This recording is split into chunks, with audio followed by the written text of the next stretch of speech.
Cool. Welcome to Denby Does Dharma, guys. I'm joined by my New Zealand. I can't help myself. I always go with an accent there. My New Zealand brother and sister, Devi and Saddhanta from Christchurch in New Zealand. Thank you for joining me, beauties. Thank you. Kia ora from Christchurch, New Zealand. Lovely to see you guys. You guys have been doing such amazing work. Honestly, just a moment to thank you for all the work that you've been doing. Not just, obviously, it's not just something you've been doing overnight. You've been building up, and you've done lots of training and studying, and you've been in service to the community for many years. But certainly stepped up in the last year with everything that's been going on with your intuitive coaching and your conscious music and your Bowen therapy, Devi, I know as well. That's probably how one of the things we first connected with, and yoga, of course, and all your beautiful birthing work. So.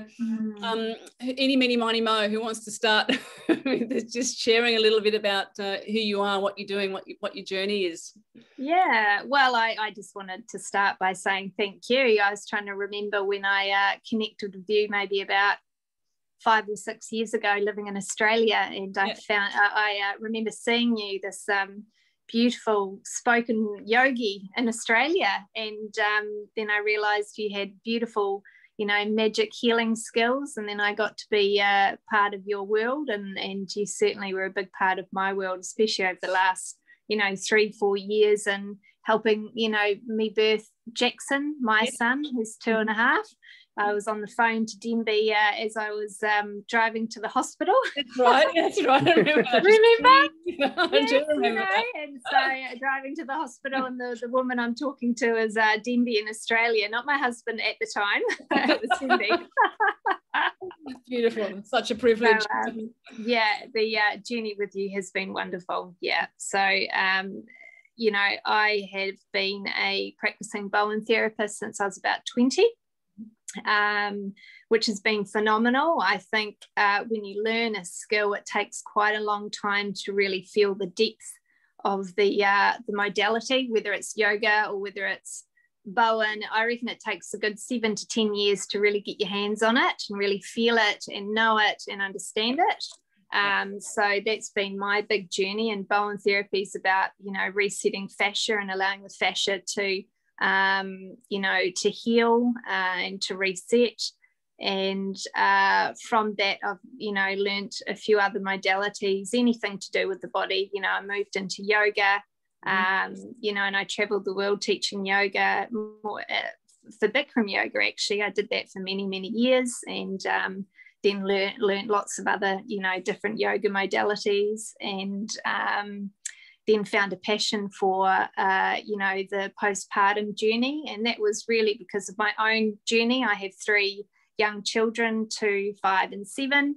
And, my first 2 children, I had an interesting marriage that I was trying to resolve and heal at the same time, but the marriage didn't last. But I certainly grasped anything natural that I could to get me through my postpartum journey. And one of those things was placenta encapsulation.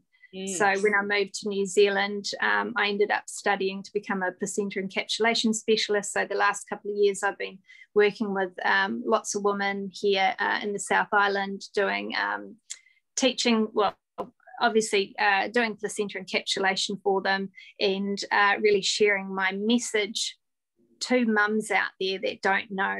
Placenta work is very new here. There's only 3 of us actually doing it in New Zealand.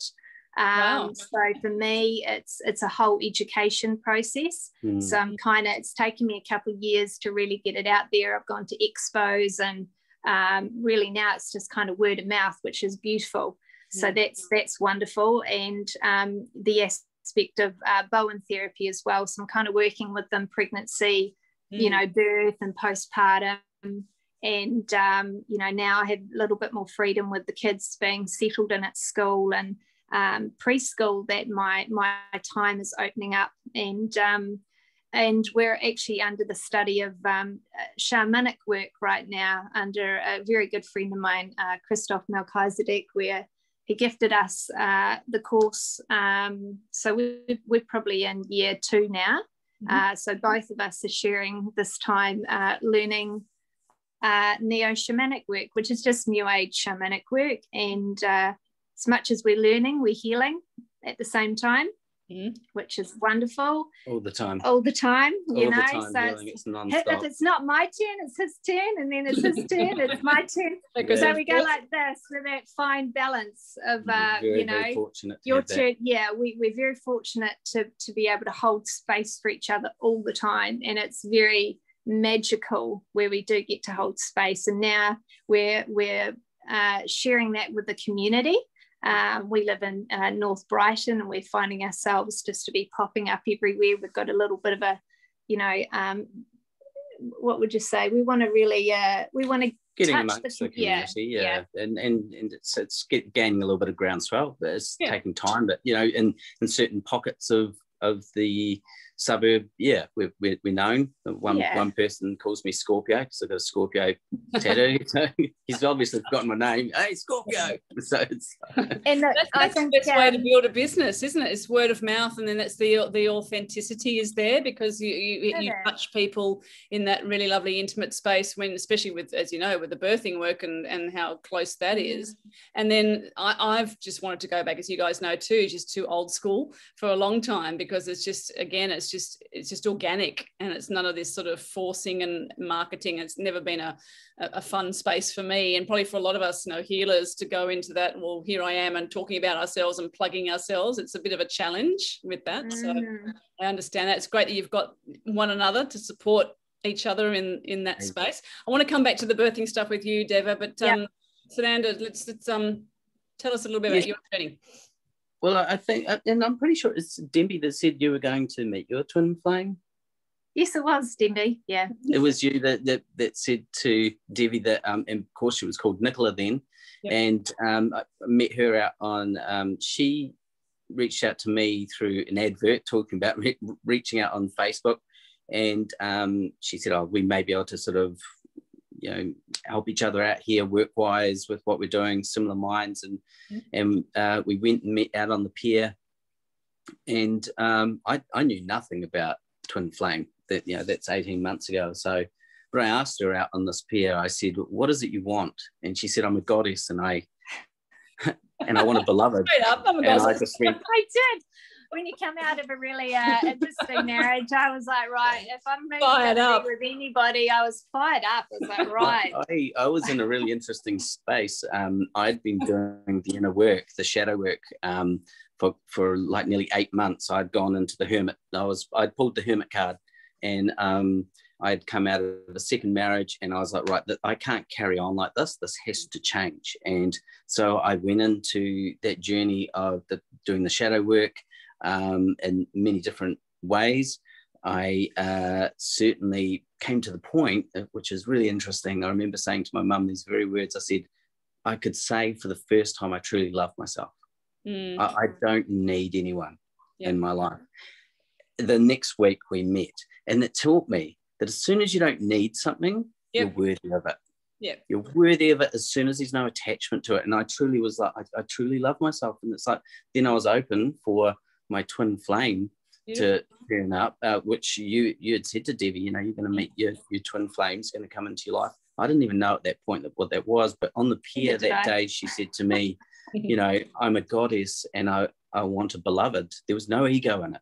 And so I was floored. I was stunned. I was like, so a woman had never said anything like that to me before. And those words just echoed in my heart for such a long time. So it took maybe a month or so before we sort of, maybe 6 weeks, before we became sort of, you know, a unit, but we became friends first. And then, and she's just been the most phenomenal being in my life.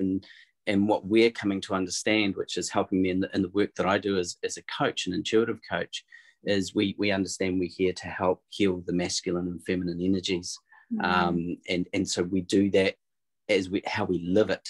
It's presented to people. So we are shameless on social media. So, you know, there are people that are like, get a room, you guys, you know, there's some that, and it's not like we're being rude, but we honor each other. In the public eye, we honor each other through love. We say how much we love each other, but it's a genuine love, not that we just have for each other. that we allow each other to have for ourselves. We have as much love for us as for everyone else. Yeah. We have a similar heart, and that's the important part. We share that similar rhythm. Yeah. Yeah, that's beautiful, and that's the essence of, you know, the beloved, the soulmate. I mean, there's lots of different, you know, labels that you can put on that, but from what I get from couples that I know, like yourself as well, is that you're greater. And more, not complete, but just the energy that you manifest together when you have gone through your individual completion cycles, and you've come to that space of self-love, and you've moved your healing. I mean, there's always going to be that work continuing, as you know, but you come to a certain level of like, okay, as you said, Saddhanta, like I don't need anybody, or I don't want a relationship, I want to be in my own space, and there's no sense of attachment. Then when you both come together in that space, that's a really sacred, beautiful energy, and it actually builds in service to yourselves as well as to the planet. And what you're doing with your work and your music and all of that is the perfect reflection of that. It's what I find really interesting. We've spoken about it a lot. I feel that probably it could be more than this, but 70% of relationships are not in a good way, or even a wrong relationship. Like we have this idea that you have to make a relationship work, but why can't it be a fluid thing where a relationship comes to, it's done its work, it's come to its fruition, you've learned enough from each other, and you can move on amicably and still be friends and still share love. Like we're so the idea of marriage and relationship seems to be more based around ownership than relationship. And as I say to my clients, you know, don't aim for a relationship, strive to relate, because then you have to be in it every single moment. When you're in a relationship, that's kind of done. Oh, I'm in a relationship. Oh, I'm married. Well, it's finished. It's in the can. You know, what can you add to it? It's whereas it's a relationship with yourself too. Of course, that's the most important, which is ever evolving, as you say. And sorry to interrupt there. I'm just thinking there's so many questions coming into my mind. Like before I go back to the birthing. So, and both of you can speak to this in your own ways, of course. Having been through, you know, marriages previously and been through that whole cathartic experience, what would be, you know, a little bit of, you know, short sort of advice or suggestions that you could give, like from your own experience? Because as you say, the majority of humans, when we kind of have a relationship, and the same for me as well, there's wounding and there's anger and there's hatred and there's like this revenge stuff, and it's all these, you know, very, very rarely there's a term, you know, conscious uncoupling, whether that's just a new age sort of fluffy term, who knows. But why can't we end relationships, as you say, on that level, and support one another through the separation and the various layers of separating? So, I mean, what was your secret to get you to that space? Secret sauce?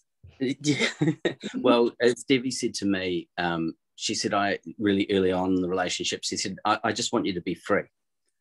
And again, I was stunned. I had to pick myself up off the floor again, because that's just not the way relationships are traditionally done. I wasn't meaning free, you can go and, you know, I just mean I just mean he'd been, what I could see was that he'd felt very sheltered and really compact in his previous marriages. So I could see what had gone on. So I just wanted him to be just who he was. He wasn't expressing who he really was. He was controlled by everything, but it was more him learning to stand his own ground and be his own soul, because I could see the magic. It's just someone hadn't let him, you know, be free, but he also needed to get into it as well. And even when Debbie said, oh, I want you, and then she was called Nicola, she said, I want you to be free. Even that, you know, that my carnal mind came in, oh, wow, you know, free to do whatever I want. But when someone sets you free, then all your devotion just tends to come around to that person, because they're the ones setting you free. So, of course, you want to be with them, which is you're coupling yourself with them, which is, it's almost like an oxymoron, because you're no longer free. Yes, I am, because the person I'm choosing to be with, wants me to be nothing but free. So I choose to devote myself to this person, because I know she genuinely wants me to be free. I think understanding in a relationship, if there's any idea of ownership at all, or expectation that a person should act a particular way to keep you happy, that's it's how not healthy. You felt in your marriages? Yeah. Oh, I certainly wasn't free. No, in the other relation, it was ownership. It was and that's what the patriarchy was created upon that as well. When we go from tribal, we go all the way back. We didn't know what a father was. You had the children had uncles, because no one was really quite sure who the father was. There was no ownership until land ownership came in, and then the contract came out, and of course, I would need to leave my land to the children. So then the wife came under land ownership. And that's where we get the contract for marriage. But part of this, sorry for gonna is so good. It's also us not facing our fears and not facing who we really, our kind of shadow work coming through. And for me, being in my marriage, I'd only just got married. I had 2 children under 3. There was a lot of my whole life had been turned around just because I'd got married 2 years before. I'd been, really unsettled, and the marriage, had 2 young children, and I had some deep fears of being by myself. And, and then lots of other things happened. And so I waited till my physical body couldn't move before I left my marriage. I was blessed enough to be, I think everybody needs a spiritual teacher or intuitive coach or support system if they feel things are not going right, because you kind of need that support. If you're facing a marriage that you are choosing to wander away, mentally wandering away from every day, because it doesn't have to be that way. And if we go to everybody's fear straight away, my fear was also, being by myself. And I don't know where they'd come from, but I think that had just come from also just being kind of a battered wife, so I didn't have the strength internally. But when I did leave, everything was fine within, a couple of months. And I was like, hold on a minute. I faced my fear. And on the other side of that was amazing. But I also knew the life I wanted to, and it was completely different to what I had. Yeah, totally. And I think there's so many people that will be able to relate to that, my darling, because and men and women, but certainly women, and I can relate to that as a single mother as well, like women with a couple of children, because of that programming of like the whole the traditional marriage thing and the vows even that came out with that in the very first place, whoever came up with those those words, it's the sense of unworthiness, or I'm not good enough, or I'm on the shelf, and all those sorts of terms. And then of course I'm all used up because I've had children, and then I've been discarded. And so it's a really ingrained fear that both men and women, and of course there are men that go through this as well in separation, not just harping and saying it's all about the woman, but in your instance this is what we're speaking to, most certainly. And it's so many people will be able to relate to that, most definitely, because it's that we all share in our own ways with that sort of stuff. So all kudos to you guys to actually working through that, because that's as I say, with all the work that I do as well, and that anybody does in this sort of self-healing, whatever you want to call it, that we're doing, is that through that process of loving and nourishing and reintegrating ourselves, that's the gold that we can then share with others and say, this worked for me, this didn't, and I'm just sharing it with you. And if you want to take it on, great. If not, that's cool as well. But we're all teaching one another constantly, aren't we? And hopefully striving to be better and more connected and more resonant versions of ourselves. So, and as I said, the relationship with ourselves is the most important thing. But when you get to that space of in that moment, that's how complete you are going to be, then you resonate the right match for you that's going to come in, and then the work will continue, obviously. That's right. As it does. It's so that getting yourself in that frequency of, for me, I really was loving myself unconditionally. I had, for the first time, placed being a musician, I'd put my music first. I had some money in the bank, and I stopped working, and I just did my music. For the first time in my life, I did what I loved. And when you do what you love, you heal so fast. It really accelerates when you do what you love. And that would be my advice to anyone if they're wanting to attract the person into their life that they really dream of, is do what you love. And then you're going to invite love into your life, because you're doing what you already love, and you're already going to have a security, because nothing's secure. I like to drop bombs on my clients. There is no security. When people say, I just want security, I'm like, that's a human construct. The nature's not secure at all. Nature rips itself to pieces, but it doesn't look at it and cry over it. A tree gets ripped out by a hurricane or tornado, the tree gladly becomes part of the carnage and goes back into the earth, and it just carries on. That's nature, that's natural. There is no security. And no vaccines either for flowers. No vaccines for flowers. No. The whole system trusts. Let's sneak that in there somewhere. I did. Sorry. Well, no RNA. No. No RNA. I was really thinking about that today. Actually, the whole thing around vaccine and trusting. Like, how can we trust people? And it's like, if you're going to practice trust, the first thing you must do is coming in line with what we're saying. You must first love yourself.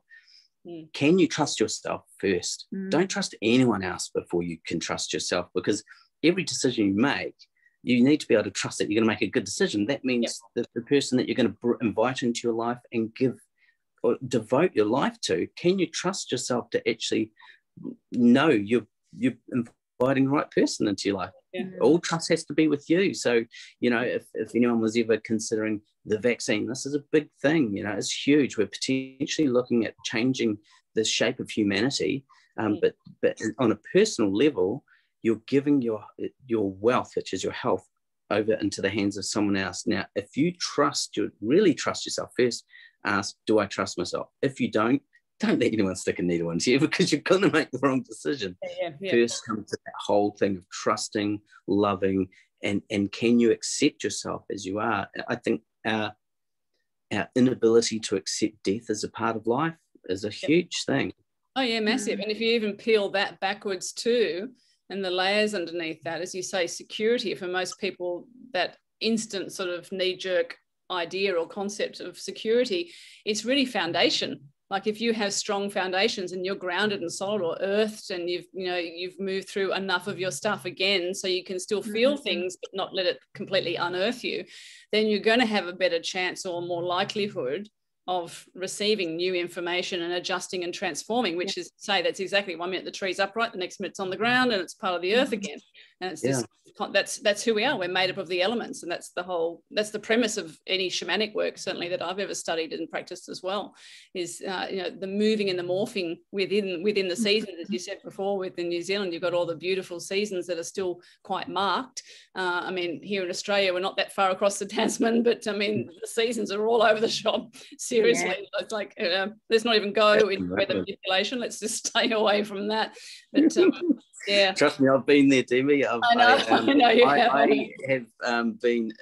I was a conspiracy theorist, labelled that back in the 90s. I had to read books.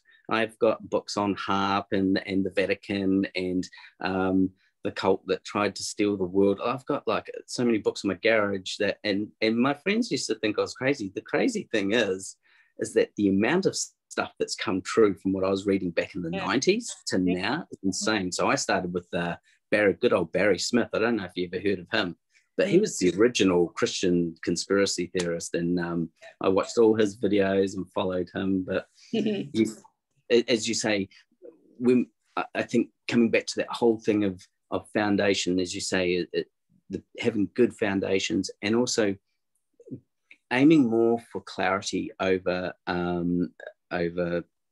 security. If you can see clearly, if you can understand clearly, and you can see yourself clearly, then everything you have a true security, because you can actually just let go. Then you can go, I can see it for what it is, and everything is very much. There's just so many filters to get through in this world. Constant work. I know it's this is the work, daily work, and just showing up and doing it to the best of our ability with the level of consciousness we have that day, which can change from the morning to that afternoon to that evening, as you guys know. Let's get back to the birthing work, Davey, because the placenta encapsulation, as you say, there's only 3 of you in New Zealand that's doing it, and I don't know, there's a few more in Australia and around the world, I think, with those numbers, but it's certainly not even a word industry, but it's a following that's growing, most definitely, with the education with women and reconnecting them again to their foundations, isn't it, really? Because I mean, with birth, as you know, I've got one child, but you've had three, and you've witnessed many women and taught, like I have with yoga, women that whole journey, which men go through in their own way as partners with that, of course. But for the woman, it's like establishing the foundation, but simultaneously also training or teaching them to let the foundation. You don't need to bend, darling. You can walk straight past. So it's that, maintaining that foundation, and whilst you pull it apart, isn't it? Because you need to go into that space of just complete surrender in that birthing space. So many women don't understand or even know that there is such a thing as placenta encapsulation. So firstly, most pregnant women just know about pregnancy. They don't actually hey Max, from my first birth to second birth, all you're thinking of is just the pregnancy, and really maybe that anxiety around giving birth, which by that stage, certain doctors and the surroundings have put a lot of fear into a lot of women, and so they're not cultivating culture around the postpartum journey. And in many other cultures, women are so cared for. In the traditional Chinese world, they're nourished with foods, and the Eastern cultures, they're nourished by having their tummies wrapped and massaged each day. And they've got to stay inside for 40 days postpartum, so mum and baby stay nice and warm, because it's so important to keep the organs nice and warm. And also we lose an energy called Jing, and we only lose that energy at birth, so it's really important to cultivate energy. It took me 3 children to figure this all out. If I can reverse that, I'd do a lot. I'd probably have lotus births now. That's probably what I would do, so that the baby has the choice of letting go rather than creating its first severed memory, and being touched. So all these things play a big part in a soul's life, of how they're kind of brought into the world. So what the placenta capsules do is I think, number one, they honour the placenta. And they provide an energy which is very different to your standard multivitamin. My experience working in the health industry and having, B vitamins and iron, even though there isn't scientifically proven too many vitamins, or, the amount of iron is still not that high in the placenta capsules, there's a real energy about the placenta capsules that's very, very phenomenal. It helps bring milk through. It speeds up the recovery of any tears or wears or C-sections, and it has the ability to slow down hemorrhaging or bleeding as well.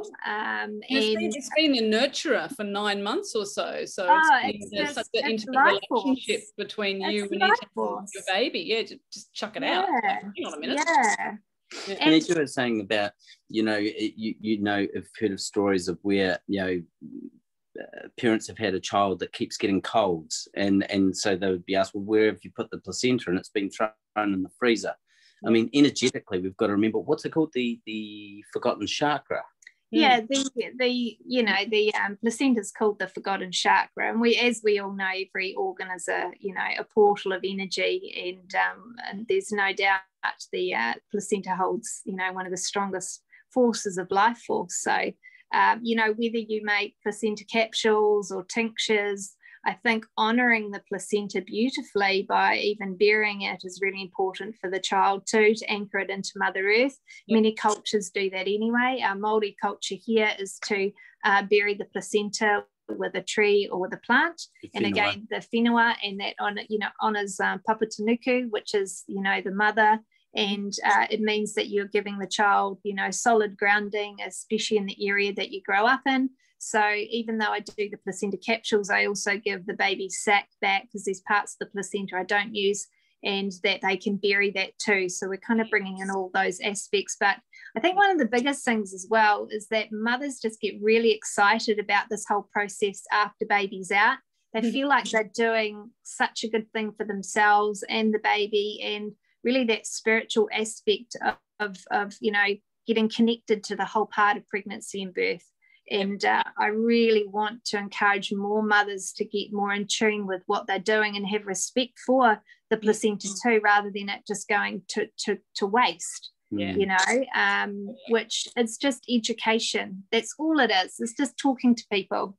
Yeah. And opening their minds to what is an inherent organic ritual. The rituals. There's just beautiful stories of every culture honoring the placenta. You know, you should, even for us where our placentas ended up in the waste, we really should be writing it a letter and saying, I'm sorry, you know, sorry I wasn't there to, you know, to nurture you the way I should have. And that is actually quite a healing, cathartic remedy for your placenta, because you can actually bring a lot of healing to your base chakra through that as well. And also, you know, the umbilical process, so those bottom chakras can be nurtured just from having that healing conversation to your placenta. Yeah. Oh, we've lost you. No, just unmuting myself because the dog's barking again. Okay. Well, I actually kept Max's placenta in our freezer for a couple of years, just because I was moving house and going through a separation stuff in those early years. So we had it in the freezer for quite a while, and I would talk to it on a regular basis and just say, don't worry, I haven't forgotten about you. We are going to do something soon. And then we ended up doing a beautiful ritual with him when he was younger. In the garden, and you know, we defrosted it, of course, and pulled it out, and it wasn't Blaze, who you see in the background now. It was Buddha, my other staffy, who this one reincarnated. That's another story. But he was like fascinated by it. He was like, wow. And I'm like, no, it's not a snack for you. Once he knew that, he just sat back and he watched, and we pulled it out, and it was just incredible. It didn't smell or anything like that. It had this beautiful frequency to it, and we saged it and did a little prayer around it, and I connected Max to it, and then we buried it and put it. I think we've got a lily plant over it, which is thriving. So beautiful. So even for anyone listening, if this is just too far out for you, that's totally fine. But if you do still have yours, or as Davey said, you can do a little ritual where you can just write down a love letter basically to your placenta. And when you do those, as we know, we do those shamanic practices, doesn't matter how long ago, you know, the situation was, or the trauma or the wonderful experience was in the past. Once you get into that zone and you start writing these things out and the memories come through, it's very cathartic, very healing. And again, another part of that phase, because as we know, as women, we're not just birthing ourselves into, you know, becoming a different into the different phase of motherhood. We're birthing ourselves from women to mothers. It's a huge transition. And then once you've got that little person in your arms, that's just like, oh, I can't give this back now. It's just like, you know, what do I do with this? It's like like it dawns on you, because you're a dad too, Saddhanta, you know, it's like, wow, everything has changed. You don't really, I didn't really grasp that until I actually held Max in my arms, and I was just like, oh, I've got a baby now. You know, you go through. Well, you know, you get a different life. I say, you know, baby comes out, but you know, every time you have a baby, you're given a new life. You know, and most mums I see kind of 4 or 5 months down the track, they're like, I have to encourage them to transition into their new being, because they're still kind of catching up with their old life, but they don't know why things just are all over the place. So there's a real transition, like, oh no, you need to forget that old life and come into the new life. You know, not only are we, you know, birthing our children, but we're also, you know, healing our ancestral wounds as well. You know, I really felt after my children that, you know, there were feelings that came up straight after postpartum that my mum had experienced. So I knew I was also carrying a lot of my mum's memories, and I had to do a lot of work around that. And it's funny now, I'm actually doing a lot of kind of womb healing with women, and working with their mothers' stories and their, you know, and their, you know, healings with their own wombs. So that's kind of coming into my field at the moment, which is beautiful, because there's a lot out there, and it's really nice to offer that safe space for women to really free themselves around you know, their wounds and healing, and the trauma around birth, or the trauma around anything really. And the whole thing, I mean, like the unit, the family unit, or what was the tribe, we have a real heart for that as well, and things that we will be doing down the track is, so for me, when my children were about to come into the world, when they did come into the world to be with us physically, I really took on the role of, I was working all day, but that didn't mean that I got to sleep in and even sleep through the night. I was actually the one that would get up, get the baby, put the baby on, because my partner at the time, she was exhausted because she had her sort of own stuff going on. And so I was bringing baby through to getting her out of the bassinet and putting her on the breast, and then taking her off the breast and putting her back in her bassinet. And what a good man, hey? But, I don't know many men. I truly feel that that all men should be doing that. That, like, I felt the gravity of what happened through birth, and I thought, and I knew you don't come back from this quickly. You don't just feel better after a week. This is huge. And I stepped into that role of, and it's amazing, you adapt, and not enough men are stepping up into that place of allowing a good year for their beloved to recuperate, and they take on, men get, well, and not always, some men are staying home. I think there's something to be said for women need to be there for the babies for that first 12 months at least, that breastfeeding period, and she's having her conversations with the baby all the time. It's like, give them a break, give them some sanity, do the work in the night, and you step up as a man. You find this energy you didn't have. Yes, it's like you're sideways for about 3 months, and then all of a sudden, your adrenals. You're living on adrenals. But this is, we're an amazing being. We can do it, and men are physically strong because they're meant to be, so that they can do this, so that they can help their beloved through this birthing process, then into the early child, that first year's foundational, and it's a time where the man can really, really, really step up, go and do those duties through the night and feel like they're doing something, because these babies, some men get this sort of separation anxiety from their wife, because they're like, oh, baby's got the wife and she's no good anymore, and no, I'll just go and play golf or do something. They kind of chuck the towel in. It's like, no, you can do the hard work when it's really, really hard, like through the night, and you can seriously survive on 4 hours sleep a day. And just get that testosterone firing, mate. You do. And I had my own business, and it wasn't a problem. And in fact, I felt like a worthy father that I was doing the work, and I will never regret it. And in fact, as Devi knows, my relationship with my children is very, very close. And as much as I know they're very connected, I'm connected to the feminine in myself. And my children get a lot of nurture from me, and they're very, very grounded children, far more grounded than I am. So there you go. Well, I think that's beautiful, Di. Thanks for sharing that. I think it's probably got a lot to do with, this is all this knowledge, all this inner wisdom. It's in the female body when it comes to conception and pregnancy and birthing, etc. We know what to do. And the men also, even though you're not physically birthing the baby, of course, so you've kind of just been forgotten about over the generations, because certainly our fathers and our grandfathers were like either out the golf course or out in the paddock, and they were deliberately kept out of the birthing room. It's only really in the last 10, 15 years that they've been encouraged, or maybe a little bit longer, but being encouraged to come into that space, into that intimate space, because it was all too confronting, and they didn't know, a lot of them, how to be in that space, because as you would know, watching a woman give birth is going to change a woman's life. It's just like, oh my God, I can't unsee that. And it's really challenging. You guys go through your own birthing process in that. So you're moving from just being a man to a father now. And that's just as an equally important transitional phase to move through. So I think these young men and if fathers that are becoming, men that are becoming fathers later in life too, in general, if they haven't had that experience themselves and they haven't learnt that, and of course, depending on family conditioning as well, of like, we don't talk about that, it's women's business and girl stuff, etc.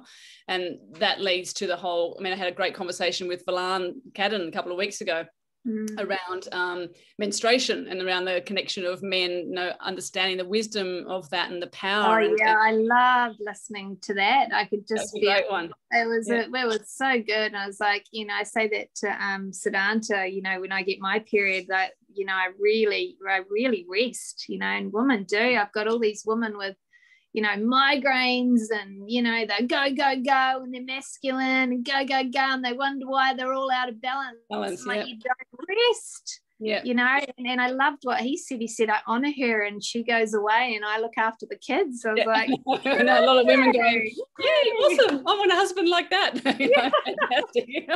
But now we've got to, again, it comes from that space of self-love and the foundation in self, where you can ask for that, or where you can start to create that for yourself. And then again, that match in your partner, you give them the opportunity to rise to the occasion, as you said, Saddhanta, as well. Like, everybody's got that little bit more. It's like when we're birthing and you just go, oh my God, just give me the drugs and get this child out. It's like you dig deeper and you find that you don't know what you find in that moment until you're in it, as a woman giving birth, of course, and certainly for men in that experience and supporting that. And then the raising of, I mean, I always say to my clients and my family and friends, like, even though taking into consideration, obviously, that not everyone's birth is ideal, and it can be quite traumatic, of course, but that's the easy part, really.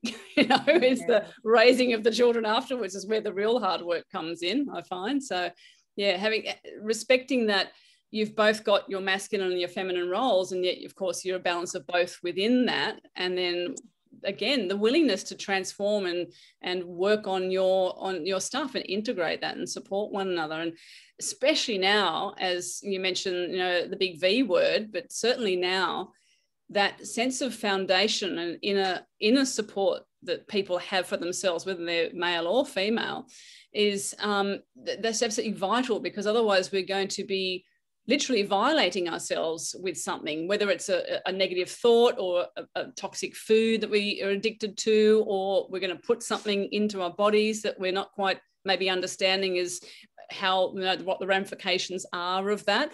The same, and obviously in the birthing world too, it starts with, you know, the vitamin K injection that you get, which is to stop blood clotting. I understand that. And as far as injections go during pregnancy and birth, it's not a huge, you know, it's not a hugely dangerous one from my layman's term understanding of it. But certainly with that whole, you know, the big V program that we put kids on from, you know, the start, essentially, we didn't have all these food allergies, for example, and we didn't have all these food sensitivities and behavioural issues 3 or 4 generations back, did we? I mean, the statistics are there, so you have to sort of look at that. And I'm just wondering, Devi, for you, just trying to find a way of explaining, if you can, how you feel intuitively, because I know you're an intuitive being, like the work that you're doing with the encapsulation and the healing and the support with women. And I mean, it goes for both of you, but I'll just direct it to you first, and then Saddhanta, you can give your version of that. How do you feel this is fulfilling your mission or your purpose on this plane at this point, given the fact that the crazy that's going on around us right now? How can your work with this make a difference to counteract or counterbalance whatever negativity is going to come out from this whole V, etc. situation? I hope that makes sense. It's a lot to come. I think, you know, I'm so lucky. I mean, I get to see husbands and, you know, these women pretty much straight after they've given birth. And I feel that I'm a, you know, really divine being to be part of that journey with them and offer them a support like no other. Like, I hold a space of, you know, I'm there for you if you need me. I think honouring that postpartum period can really set up a mother and a baby for the rest of their life, because if mum is good, baby's good.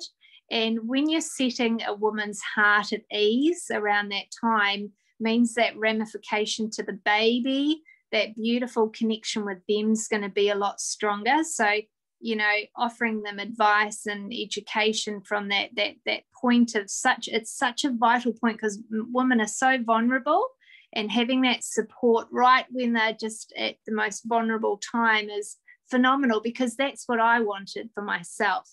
Okay, because my hardest time was, you know, postpartum period. So I've now gone and done something that I wish I had for myself, you know. So I think that's my mission now. Obviously, I went through what I went through to know that I can actually offer that to women. So I think energetically, you know, I hold a really clear space for the mum and baby and family, a communication that's very open and real for mothers, and just that whole process. I mean, it's just phenomenal. Yeah. Mm. Amazing. Yeah. And such a beautiful role model for your kids to be witnessing now. Even though Jackson's still little, but the other ones are a little bit older. They're now starting to, I mean, as you know, they're sponges. No matter what age they are, they're always watching us and absorbing. And you know, you're going to kick our ass with it later on when we didn't realise they were paying attention. But what a beautiful role model to be for them in that space as well, and for both of you as well, and especially as, even though you're not consciously doing that, but from what they're witnessing, because, you know, as I don't know, we don't even call them blended families anymore, I'm sure, but just families that have got kids with other people and you all come together, whatever that term is. It's beautiful to find that sense of unity and community where the kids are all witnessing and co-creating this new expression of family from this deep space of love. Really lovely. Yeah, no, I find that with I tend to coach quite a few younger people, and sort of in their teens, and they've been really thrown a dummy pass. These kids, I find, you know, they feel there's something wrong with them, and I'm the first to let them know there's nothing wrong with you. The system's broken. It's not you. Okay, the system's broke. You're actually okay. And I'm surprised. It's almost all I need to say to some of these young people. They're like, oh, so I'm all right. You're totally all right. The system's so broke, man. I get it. No, I have a lot of these kids are suicidal. If they haven't attempted a number of times, they've been talking about it, and they've mothers or parents bringing these kids and saying, you got to help my kid. Sort of getting known now as the last port of call. This go take him to this mystic. He'll straighten them out. And it's not that I straighten them out, but I give them some of the ancient wisdoms and understandings of what this life is. And it's not what we're given. It's not what the society is telling us and trying to box us into. And what Devi's doing with bringing back this ancient placentas have been consumed for years, so she's just bringing back something that's been done for a very long time by all mammals on the earth. And so we feel a real responsibility to continue to offer what we're doing to our community, because and for me, yes, I'm going to come from a point of mysticism, because I'm quite happy with not knowing. That being, I don't know, but then when I come from a place of intuition, I do know. Well, how did I know? I don't know. It doesn't leave any clues. Intuition leaves no trail, and that's the beauty about it, is that you can have lots of knowledge, but you can drop it on the spot. And as far as when we come into this whole V situation, again, it's just, and we talk about this a lot, the masculine and feminine energy, and I talk to my clients about this. This whole V thing's a very masculine thing. It's a last sort of ditch effort of the patriarchy. You know, you look at men that go to war, they're restricted from their sexual energy. That no sex, and these sports people, no sex. You don't do any of that, so carry on. And so what are they? They're aggravated, they're angry, and they go, and what are they doing? They're trying to throw this penetration of like that. Penetration, this masculine penetration. And here we go with the vaccine, the V, this thing again, which is, again, it's just this penetrating, this masculine energy. Whereas if we look at the other V, the one that we can't even see, that's so tiny, we've lived here with these things. They've been here longer than we have. So they are, if we were to say, let's just get rid of all the flies, they're really annoying, what purpose do they serve? They clean the earth up, they serve a purpose, and so do these viruses. They serve a purpose, and whether we like it or not, they serve a purpose. Everything is divinely connected. And we come in with our neurosis and go, oh, we can't have this. We've got to fight death. I mean, it's a ridiculous thing. No, you're always going to come out worse for that one, aren't you? It's just like, you're going to go fight death. Good on you. See how that goes for you. We have this, as a mystic, I like to get people more acquainted with death, because death is not the opposite of life. Birth is the opposite of life. Life is life, and inside life is death and birth. And so we don't need to see that death is anti-life. It's not anti-life. And it's, if we can become more accepting of the mystery of life, which people only like the surprise they know they're going to get. That's what I find with people. Do you like surprises? Yeah, I love it, as long as I know what I'm getting. We don't like surprises, and that's where people also can't be intuitive, and they can't be spontaneous. How spontaneous is nature? Nothing is more spontaneous than nature. It just does it. How does it know to do it? And again, to come back to the picture of the mother, she is the greatest and deepest expression of God, because how does she grow babies? No, she just does it. If you ask God, how do you create the cosmos? God would be like, I don't know, it's just what I do. Very much like a mother that's birthing, that's making this child inside her. And men can take on that role after she's done that 9 months of still being a person on earth whilst growing a baby with not having to think about it. If only the man could step into his role and realize the next 9 months he can do the same in reverse. He can then take on that role of carrying that extra weight for a while, for that 9 months. I think that 9 months prior has a mirror of it afterwards, where the man has we've had it taken away from us. Somehow we've let it go by this patriarchal idea that men just go and bring home the bacon or whatever. It's not. It's we all have a role. Absolutely. And what we want to do is empower men and women to have divine relationship, whether it be with themselves or their beloved. It doesn't matter if you don't have to have a beloved to be the beloved. You are the beloved, and then the love of the beloved, and the love from God, Creator. Absolutely. Absolutely. And as Sadhguru says, some people really, really want a relationship, and so they're suffering not being in a relationship. Then once you're in a relationship, you then suffer being in a relationship. So either way, I think it's important too, when you say the whole patriarchal thing, it just came to me when I just scribbled it down so I wouldn't forget it, around the penetration and the that whole, for obvious physical anatomical reasons, that's what that's the union of the masculine and the feminine. But it's not necessarily that. I mean, whether this is just shamanic belief or whether it's just an energetic, I don't even know where I end up feeling or hearing or sensing this from, but that act of coupling and the masculine and the feminine, the unity of the masculine and the feminine, it's not so much about the masculine penetrating, it's about the masculine being received by the feminine.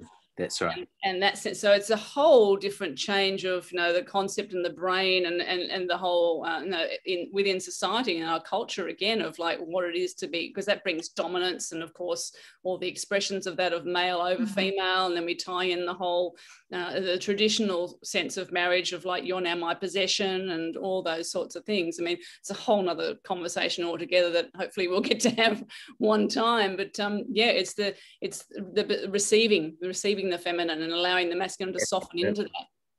And that's the feminine energy, allowing to truly be masculine is to allow the feminine to be receiving. And if the receptivity isn't there, then it's not masculine to force it.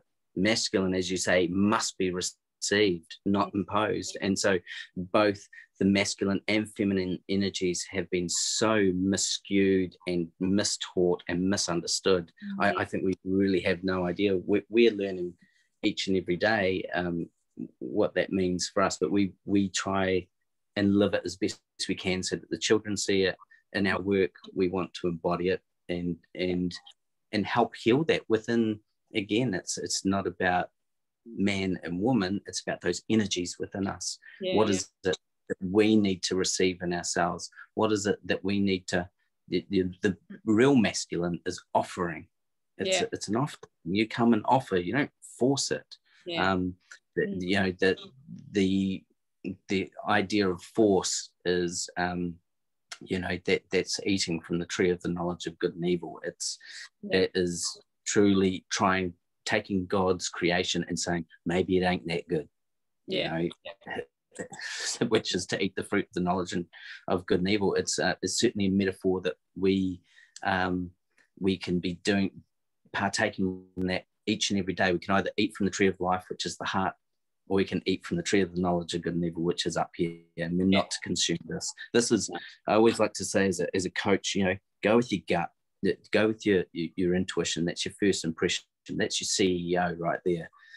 Chief Executive Officer down low. It goes bottom up, and then you pass it through your heart. Does this align with my values and my truth and who I am? Yes. Okay. So that's management right there. Then you send it up to admin. Admin's all the technical stuff, you know. Never make a decision up here. Make all decisions in your gut. So it's the reverse way that we work in the world, which is always top down. And you have the elite, the very small elite, working downways. For us as individuals, it's the other way around. We make our decisions from the gut, pass it through the heart, and then send it to admin. Yeah. Connect with that Christ consciousness, definitely. And the intellect, that was what Satan apparently was gifted, or that was what he was like, okay, well, God's all about the heart and intuition and love. And then Satan's like, okay, well, I'll just focus on intellect and getting people in their heads and hooking them around and around and around and disconnecting them from that part of themselves as much as I possibly can. And you know, so far he's done a pretty bang up job of it, hasn't he? He's done a real good job. He's certainly running that well. Not for long. You guys are awesome. We're up to the hour now. So let's sort of wrap it up. How can people get in touch with you? Obviously, they're going to need a boat or an ark or a plane to get to New Zealand. But I mean, you've got a website. What's the best way that people can reach out to you guys? We do. We've got a website, livingessencenz.com. We do, you know, we do a lot of remote healings as well. So if anybody is overseas, we do work with people, you know, on Zoom and Skype for the coaching and healing. And, you know, if they're in Christchurch and swinging past this way, you know, they can book in for, you know, a one-on-one with us here in Christchurch. Yeah. So you can book online or give us a phone call. Yeah, go to the website. And we're on Instagram and you know, Facebook under Living Essence. Yeah. Okay, great. Beautiful. Well, I'll put all those details in the description with this video as well, so people can reach out, and hopefully one day, well, I know one day, it's just a matter of time, I will make it across the Tasman and come and give you guys a real hug in person. Can't wait, Devi. Yes. Yeah, you're amazing. Look forward to that day. Thank you, beauties. Lovely to see you. Thank you so much. Sending love. Lots of love to you. Yes. Okay. Bye. Okay. Thank you. Bye.